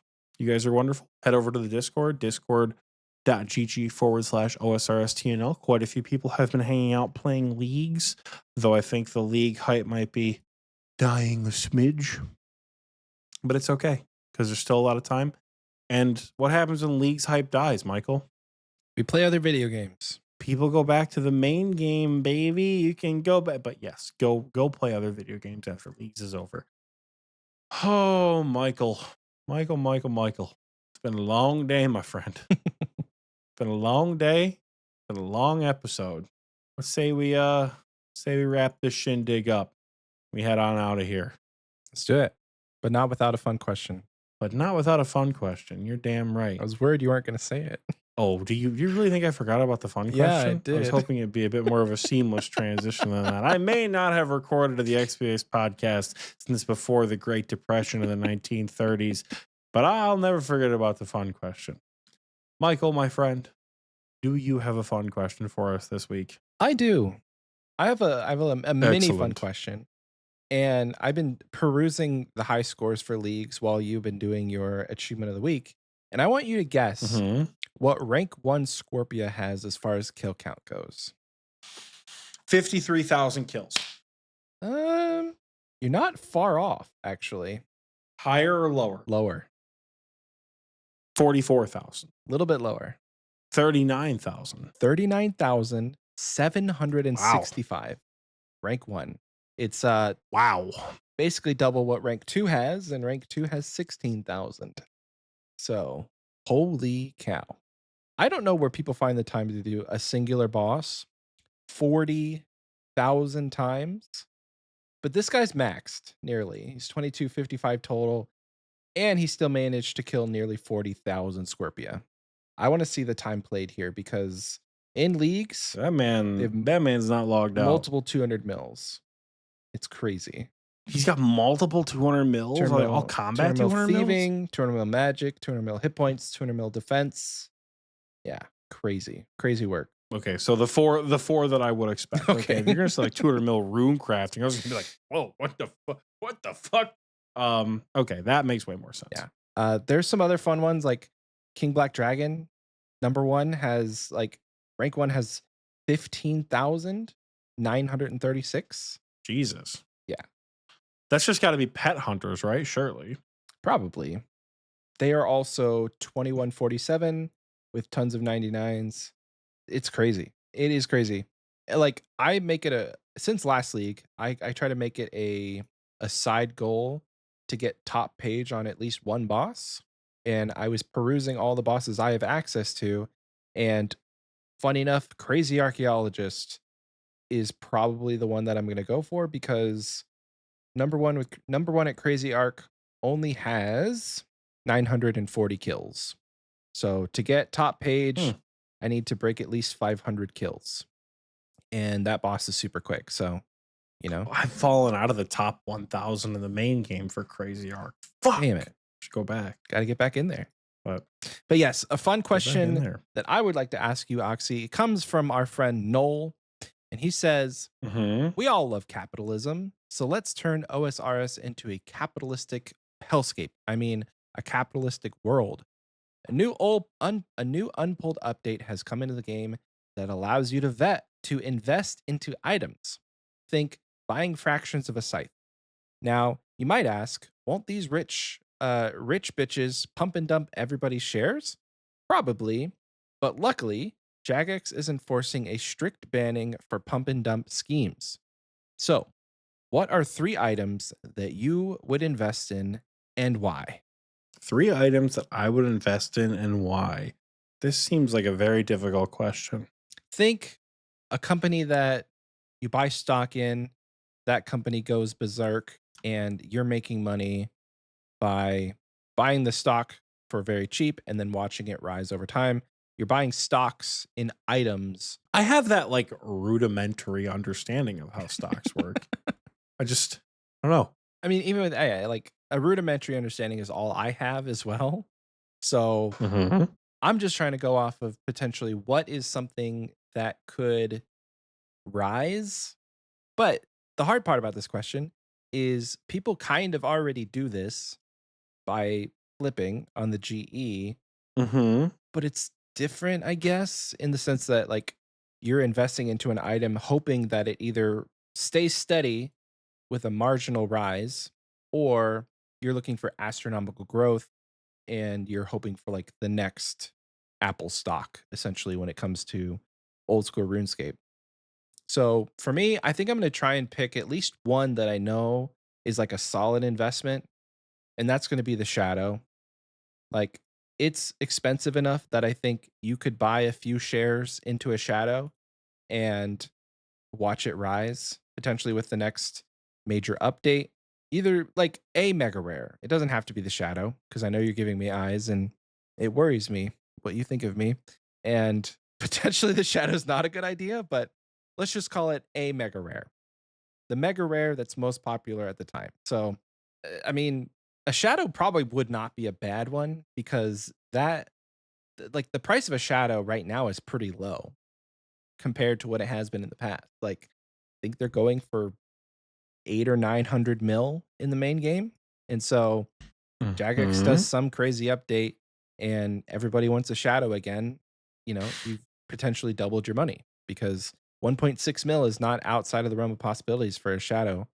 It has been in there in the past and it could go there again. So I'll stick with the shadow, despite what you think of me. I'll stick with the shadow. The next one, probably some sort of like item that gets botted consistently. Like hard food is not a bad option if you just want like something the equivalent of like a penny stock. Like you buy shares into sharks, you watch those slowly go up over time, and potentially when a new update comes out, you invest heavily, or you sell off all your shares. The new sailing fish might not be a bad idea because those are now best in slot for like combo eating. So whatever, I think it's mackerels, or halibut. Halibut might be the one. I don't actually know. I haven't played the main game in so long. And then a third one, like the real penny stock, is probably going to be like pure essence. There's a shit ton of it in the game. It's very cheap, and occasionally you might get a good return if you catch it while it's up. Probably not. It's potentially the most steady stock that you could buy in terms of items, because pure essence comes into the game so much that it will probably never outpace the amount that people use on a daily basis. So there's not a chance of it ever tanking. Those aren't bad. Those aren't bad. I don't know if I would pick a shadow myself, but I think with the release of next, I'm gonna invest in 1 million Armadillo crossbows. Shut up. No, I think that my 3, I kind of want to divide it up. Recently, I sat through a Fidelity lecture, like the company Fidelity, because like retirement funds, I don't know how any of that shit works. So I sat through a little webinar they offered through my work, and I just want to listen to what they had to say. And the way they offer stock breakdowns is like you can aggress, like you can invest like really conservatively or like really aggressively into like growing stocks. You like divide up your little pie chart however you want. So I think I would pick my first investment to be something extremely stable. The two that come to mind for an extremely stable investment are rune items or mahogany planks. Good choices. Those are the two that come to mind, are rune items and mahogany planks. That's where maybe like 40% of my wealth is going to sit, right? Where it's consistent. It's going to stay at about the same price, barring some dramatic change that would probably put the game into disarray far more than the stock update would. I would imagine rune items and mahogany planks are a very, very, very stable investment. Number one. Number two, I would go to something that like maybe has a little bit of growth. I would put some money into stocks of it's tough to say new items because prices always drop for new items, right? Like let's say I wanted to invest in Avernic Treads. I've already lost a bunch of money on Avernic Treads because the price has gone down, it's stabilized, right? Or the Eye of Iac, something like that. Because it's new and I need to do whatever with it. That one's a little bit more difficult. I feel like I would invest some money into some more expensive options that like could fluctuate up and down, like Oathplate could be a solid investment, right? Oathplate is at the moment going to be useful because of the scythe, right? Honestly, your suggestion for a mega rare isn't a bad one. I would not choose the shadow because Jagex is very clearly not favoring the shadow because it's a broken weapon that's bad for the game. I would choose the T-bow. Old constant. Barring one time when we saw the T-bow drop below a bill. But that was a dark time. You remember the T-bow was like 750 mil? God, that was a dark time. That was a dark time in Jagex's history. But if we look now, the T-bow has stayed at about 1.4 to 1.6 for years, Like I could probably look back and see my original goal sheet from like 2024 when I first bought my Tebow. Bought it for like 1.5 or something like Mm. that. And it stayed at about that price for a very, very long time. So I think the Tebow would be a good investment to like, if you need to make some money, put some money in a Tebow.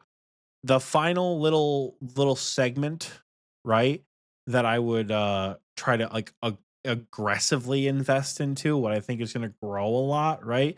I've got my stable products, my Rune, my Mahogany. That's probably 40 to 45% of my total investing right there. Then I'm going to choose something like the Tebow where there's room for some pretty good growth with certain updates, pull it, and then just like pull back some of the investing on like a not Tebow friendly update, right? Like Tebow stocks are up from Doom. Tebow stocks kind of down after like Desert Treasure 2, for example. Tebow's not great in any of the Desert Treasure 2 bosses other than Awakened Leviathan, for example. I would invest really aggressively in something like Inquisitor. Mm. Something that we suspect is going to shoot up in value Yeah. for raids 4. Yeah. I would put 15 to 20% of whatever I had. Maybe not that. Maybe I'm not the guy to take money advice from. Maybe like 10% of what I had into something that like we could just pump a shit ton of money into and just see where it goes, like an Inquisitor's outfit or Din's or Justiciar or something that we think is really going to have an impact going into raids 4. Mm-hmm. That would be what I choose to like aggressively invest in, where like you're kind of spinning the chamber. You don't know what you're going to get. Those would be my 3: Tebow, Inquisitor, and then Mahogany planks or like rune plate bodies or something. Yeah. You know? If you asked me this question like last year, my answer would have been 100% anything Demon Bane. So the Tormented Synapse was probably a big one that you could have got on in early. I mean, the ride of ups and downs was insane, but Jagex seems to be favoring Demon Bane a lot lately. So catch it while it's low, and then something happens, and Yama comes out, and suddenly Demon Bane's like 80 mil to get a Synapse, and you're cheering. I would, I think right now it might be a little bit more relevant. I'd put some money into Inquisitor. I'd also put some money into Anguish. Okay. And then immediately pull Anguish. Yeah, because the day Blood Moon Rises. I would immediately pull Anguish when what's it called came out. Yeah. Blood Moon Rises. Yeah. Or Zenites in general. True. Because Zenites have seen a really big spike. Yeah. So usually when one goes up, they all kind of go up a little bit. It's not 1 for 1, but you do see a constant rise. Here's a little side question that kind of goes along with the question, but if you could invest in untradeable items, and I guess the way it would work is like if you invested in Blorva and somebody got Blorva, then your stock in that became like more valuable. What do you think the best like untradeable cosmetic upgrade item would be? Does that even make sense? I mean, I don't know if that makes sense. That's off the dome. Like you're saying like if somebody achieves an untradeable item, I get money for it? Yeah. I feel like there's the low and the high. Like the lows are like your Dragon Defender and your Fighter Torso and shit. Mhm. I would hedge my bets on pets, probably. Oh, yeah. Like, because there are people that are actively hunting for pets, and like whenever somebody gets it, like pets are also a one-time thing. If it's like a repeated use thing, I might try to double down on some of those investments. Like I would go heavily into the Nibbler pet and the Infernal Cape so that I get some money every time someone gets a cape, but a lot of money when people get the Nibbler. Yeah. Nice. Like that's what comes to mind for me. Same thing applies to like Fire Cape, Quiver, anything like that where you get it and turn it in. Oh, right. Yeah. I mean, Fire Cape is not a bad one at all because every account gets a Fire Cape at some point. So it's like you're next in slot until the end game. So it's a good one. It's a good one. Well, Noel, thank you for that fun question. If you want to ask us a fun question and have us read it on the show, you can send us a fun question in many different ways. My favorite way is via a postcard, which I've not been to the P.O. Box since before the Great Depression. So I'll have to make a trip over there for when we record next year, and hopefully we have a couple postcards to read off. But yes, you can send us a postcard, but you can also send in your fun question many other different ways, and we'll hopefully see it and be able to answer it on the show. Indeed, we will. Please don't take financial advice Yeah, from please us. By the don't. way, please don't. This is a fun Please question. don't like do this with your 401k. Please don't take financial advice from us. But yeah, that's where we're gonna wrap the episode up, folks. Hope you guys have enjoyed it. Hope you guys still have some time to hunt for League's pets. I am currently on the 300 Zulrah task grind right now, and I'm averaging probably 8.5 seconds per kill. So get on it. Go grind yourself out some pets. We'll see you guys here in a couple of weeks. Looking at the calendar, hopefully nothing's coming up that's getting in the way for Oxie. Haha. We hope not. Anyways, you guys are wonderful. Go on the Discord, hang out, enjoy the league. All the links you'll ever need are in the description. Go check out the Lootbeam Lounge where you can see your 2 favorite podcast hosts. Hang out with potentially your new favorite podcast host. We have no idea.